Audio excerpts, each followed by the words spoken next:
그리고 이제 다음에 말씀드릴 거는 OLED라고 해서 오가닉 라이트 에미팅 다이오드고, 아까 그 희고 교수님을 포함한 이제 노벨 화학상 때 말씀드린 것처럼 이제 오가닉 유기물을 가지고 다이오드, 일반적으로 저희가 알고 있는 LED를 만든 게 되겠습니다. 그래서 오가닉의 오가닉은 이제 유기화합물을 얘기하고, 아까 노벨 화학상 탔던 그분들의 이제 처음 발견이 그래서 사실 굉장히 중요한 거고, 그다음에 라이트 에미팅이 이제 아까 LCD랑 가장 큰 차이인데, LCD는 뒤에 백라이트에서 빛을 켠 상태에서 그 빛을 통과시킬 거냐 말 거냐, 이제 LC로 평강을 조절해서 이제 통과시킬 거냐 말 거냐 해서 이제 온오프를 결정을 하는 거고, 그러면 뒤에 백라이트는 계속 켜져 있는 거죠. 그런데 OLED는 라이트 에미팅이라서 자체적으로 애초에 발광을 합니다. 그러니까 결국은 전압을 인가하지 않으면 거기에서는 빛이 나질 않고, 전압을 인가했을 때만 그 다이오드의 전류가 흐르면서 그 다이오드 자체에서 바로 빛이 나는 거죠. 그리고 마지막에 다이오드처럼 이제 이거는 반도체에서 이제 한쪽으로는 전류가 흐르고 한쪽으로는 전류가 흐르지 않는 이제 그런 전기적 특성을 얘기하는 거라서. 그래서 이제 OLED가 아까 자발광 디스플레이라고 해서 이제 LCD랑은 사실 그게 가장 큰 차이점이 되겠습니다. 그래서 OLED가 자발광이기 때문에 LCD랑 가장 큰 차이점은, LCD에서는 첫 번째 BLU가 있어야 되고, 그 다음에 첫 번째 폴라라이저 필름이 있어야 되고, 아까 평광시킨 빛이 결국은 LC를 통해서 나가면서 이제 다음 폴라라이저를 통과될지 말지에 따라서 이제 결정이 되는 건데, OLED는 여기 BLU가 필요가 없죠. 그 다음에 LC로 인해서 평광을 조절하는 게 아니니까 이제 뒤에 있는 폴라라이제이션도 필요 없고요. 결국은 TFT는 이제 백플레인이라서 이제 그 화소를 구동하는 회로가 되겠고, 그 화소 위에 올레드가 그냥 바로 이렇게 형성이 될 수 있습니다. 그 다음에 이제 그걸 보호하는 그냥 유기층이 있고, 여기 있는 거는 이건 이제 없어도 원래는 이제 역할을 하는데, 요거는 이제 외곽 반사를 줄이려고 이제 다른 용도로 쓰는 거긴 한데, 어쨌든 요 정도로 해서 구성이 훨씬 더 LCD보다 디스플레이를 구성하는 요소들이 훨씬 작습니다. 그래서 사실은 가질 수 있는 다른 장점들이 있고요. 이것도 그것도 이제 계속 발표를 하면서 말씀을 드리겠습니다. 그래서 이제 저는 대학원에 가서 2008년도에 이제 대학원에 처음 갔는데, 그때 이제 가서부터 OLED를 연구를 했고, 제가 연구할 당시도 OLED가 이제 좀 학계에서는 상당히 많이 연구를 되고 있었는데, 그때 당시에는 아직 이렇게 막 지금처럼 뚜렷하게 제품이 나서 막 핫한 그런 건 아니었고요. 2000년, 2009년, 2010년 정도에서 2000년대 초반, 2010년대 초반에 삼성에서 처음에 아몰레드라고 하면서 이 아몰레드를 가지고 디스플레이를 핸드폰에나 이런 데 적용을 하기 시작을 했습니다. 그러면서 이제 2013년도인가 갤럭시 시리즈에서부터 이제 OLED가 디스플레이로 본격적으로 채택이 되면서, OLED가 사실 상용화가 이제 그쯤에 됐고요. 아이폰에는 사실 그때 당시에도 아이폰은 바로 OLED를 쓰진 않고, 아이폰은 계속해서 LCD를 가지고 디스플레이를 만들다가 아이폰 X인가 아이폰 8의 고급 라인인가부터 아마 OLED가 적용이 되기 시작했을 겁니다.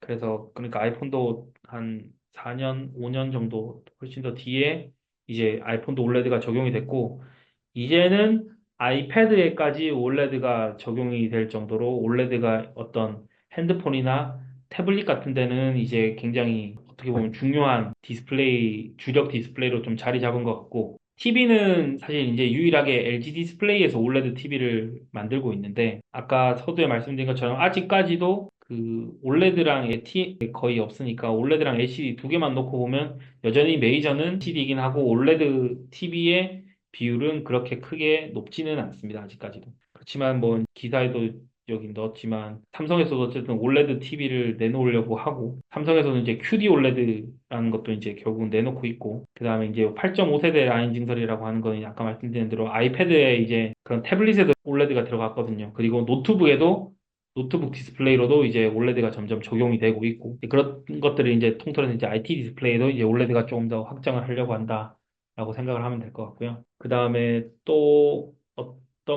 이제 요거는 제가 받은 질문 중에 하나가, 투명 디스플레이, 투명 올레드의 원리가 궁금하다라는 질문이 하나 있었거든요. 그래서 아까 OLED가 얇은 것도 특징이고, OLED가 이제 LCD에 비해서 장점을 가질 수 있는 게 사실은 투명 OLED인데, 이런 투명 OLED 이용해서 이제 LG가 굉장히 많이 광고를 하고 있습니다. 그래서 지하철 같은데, 우리나라에도 보니까 우리나라 GTX에 이제 적용한다고 되어 있고, 이미 중국에는 LG 디스플레이에 투명 올레드가 적용된 지하철이 다니고 있나 보더라고요. 그래서 요거를 조금 설명을 드리고 넘어가면 사실 투명 OLED는 기본적으로 일반적으로 생각하면 디스플레이가 모든 면이 다 이런 픽셀로 구성되어 있을 것 같지만 투명 OLED는 왼쪽 그림에 보는 것처럼 애초에 빛이 투과할 수 있는 공간을 만들어 놓습니다. 일부는. 그리고 일부의 영역은 아까와 똑같은 디스플레이로 구성이 됩니다. 그러면 사람 눈이 봤을 때 이 픽셀 사이즈가 워낙 작기 때문에 이게 뚫리고 열리고 이거를 사람 눈이 어차피 구분하지 못해요. 그래서 결국은 배경에 있는 이미지들이 디스플레이를 통해서 결국은 사람 눈으로 들어올 수 있고요. 그렇기 때문에 이제 사람은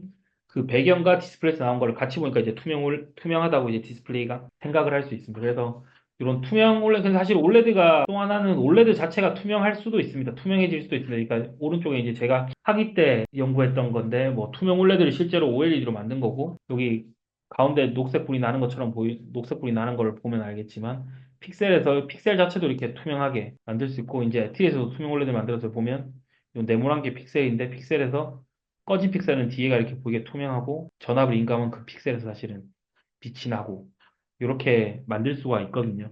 그거는 왜냐하면 OLED를 구성하고 있는 게 전극과 유기물과 또 전극 사이에 이제 유기물이 들어와 있는 건데 없구나.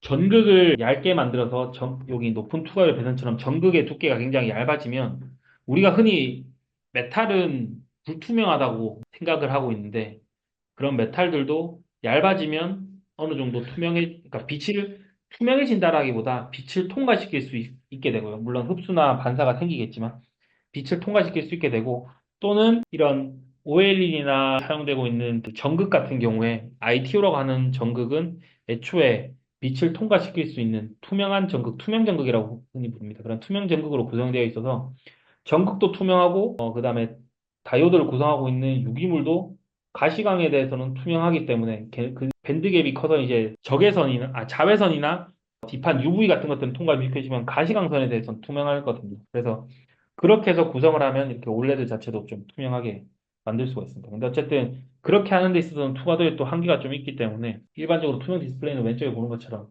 투명한 영역이 있고 그 외에 이제 디스플레이 영역을 작게 만들고 이렇게 해서 투명 올레드를 만들 수 있고 LG에서는 이렇게 투명 올레드를 만들고 삼성에서는 마이크로 AD를 가지고 투명 디스플레이를 만듭니다. 그럼 똑같이 배경 영역에 이렇게 투과하는 공간이 있고 이제 디스플레이 쪽은 올레드 RGB 해당하는 것에 마이크로 AD가 RGB가 있으면 이제 똑같이 투명한 디스플레이를 마이크로 AD를 이용해서 만들 수 있겠죠.